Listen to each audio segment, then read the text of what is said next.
telephone, brother, you will not be able to plug in, turn on, and cop out.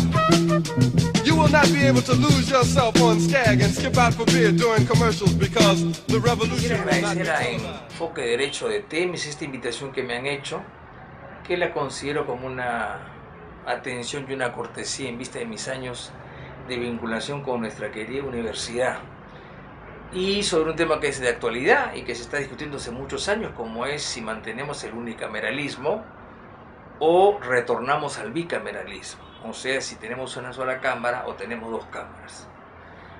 Para eso quisiera hacer alguna referencia al origen histórico de las cámaras, que está en el siglo XVIII, que es cuando se inaugura el constitucionalismo moderno. Normalmente se pensó en una doble cámara, en algunos casos como una especie de compensación a excesos que pudieran haber en una cámara única, en otras circunstancias como un reducto de la nobleza y del alto clero, como fue el caso de Inglaterra, y en otros casos para resolver un problema federal. No sé hasta qué punto las razones que se arguyeron en el siglo XVIII sigan siendo válidas todavía. Yo creo que para el país federal eso es evidente, ¿no? Porque hay la representación de los estados y luego la representación de la población. En el caso del Perú, que siempre ha sido un país unitario, aunque descentralizado o ha intentado serlo, en realidad siempre se apostó por una doble cámara, o sea, por una cámara de gente mayor, más experimentada, que eran los senadores, y una cámara menor, o una cámara joven, que eran la de diputados. Han habido excepciones en la historia, en una o dos constituciones del siglo XIX, y las constituyentes por lo general han sido de cámara única, por razones especiales, porque su labor era constituyente, como fue el año, por decirlo, 1978, 1993, y si nos retrotraemos, 1919, por ejemplo.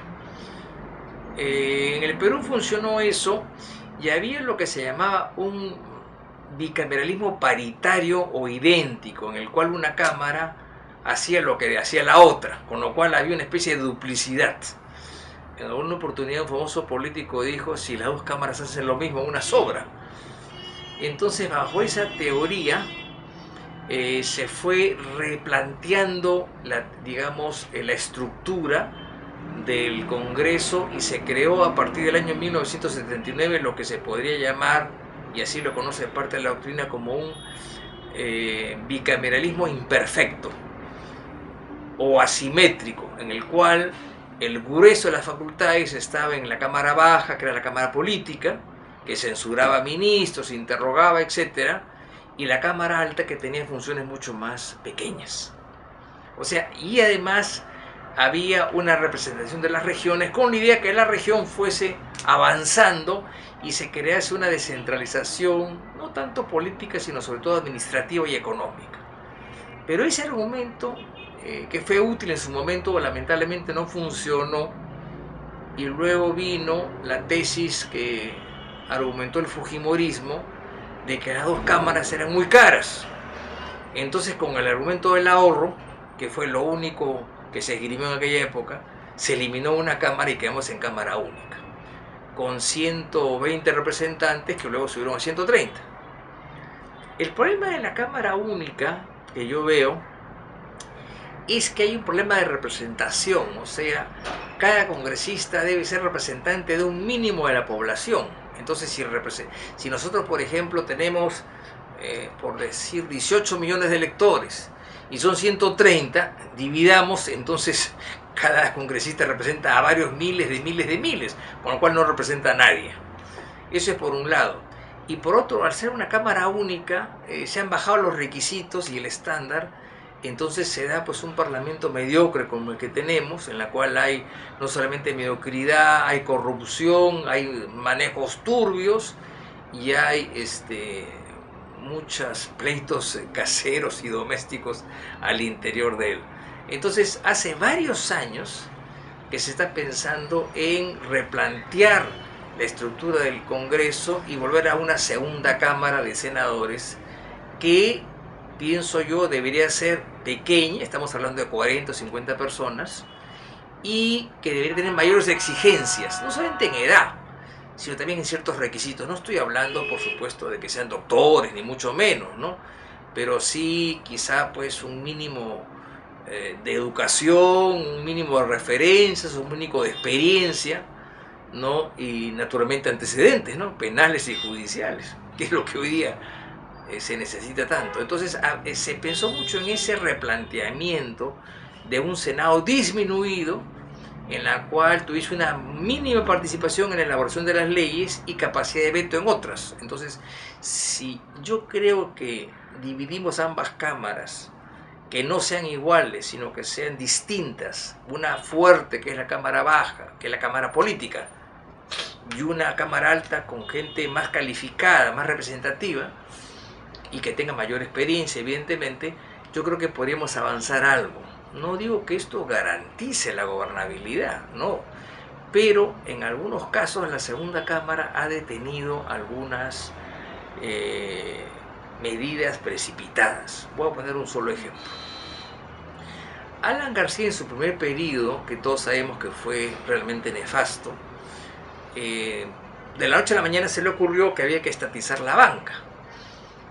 No sé quién se lo aconsejó o qué sé yo. El asunto es de que eso causó muchos resquemores y al final la Cámara de Diputados simplemente de un carpetazo aprobó la ley de estatización de la banca y ahí fue detenida. Y cuando pasa al Senado para confirmarlo, se detuvo y al final quedó en nada. O sea, ahí se demostró como el Senado, que había gente mayor, más experimentada, políticos de mucho más trayectoria, ¿no es cierto?, podían parar ciertas cosas. Entonces yo creo que en países como el nuestro, por razones de representatividad, por razones de poner cierto coto a las veleidades políticas, o sea, este es un país pues de arrebatos, toda la semana hay escándalos, somos de tomar medidas drásticas. Por ejemplo, cualquiera que comete una infracción, entre comillas, o una inconducta, entre comillas, en el Congreso, 120 días. ¿Y por qué no 20? ¿O por qué no 30? ¿O por qué no 50? La ley dice hasta 120 y a todos le dan 120 días. No es que quiera defender a nadie, ¿no?, sino simplemente no hay gradualidad en la sanción. Entonces yo creo que podría crear una mayor calma, un mayor estudio, una mayor receptividad, y sería útil para el gobierno del país. Naturalmente eso está unido con, pienso yo, la modificación del sistema electoral, ¿no? Habría que, por ejemplo, eliminar el voto preferencial, que es totalmente pernicioso y que ha demostrado que lo único que sirve es para llevar a gente que posee el dinero o a mafiosos.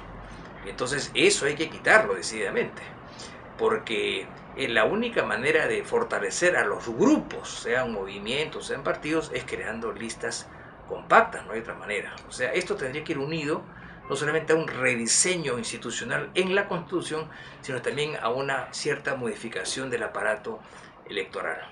Eso sería más o menos, en términos muy genéricos, cómo vería yo el asunto. Sí debo decir que he tenido la suerte en el gobierno pasado de haber sido convocado por algunos presidentes del Congreso, entre ellos Luis Alva Castro, junto con gente muy variada, para replantear todo esto, y nosotros nos hemos ayudado y estuvo a punto de introducirse, inclusive hasta el fujimorismo, que está muy apegado digamos, a la Cámara Única como herencia de su gobierno, accedió bajo determinadas circunstancias. O sea, se puede negociar, pero parece que en el camino alguien hizo algún gesto indebido y quedó en nada. Pero eso es un tema pendiente en realidad.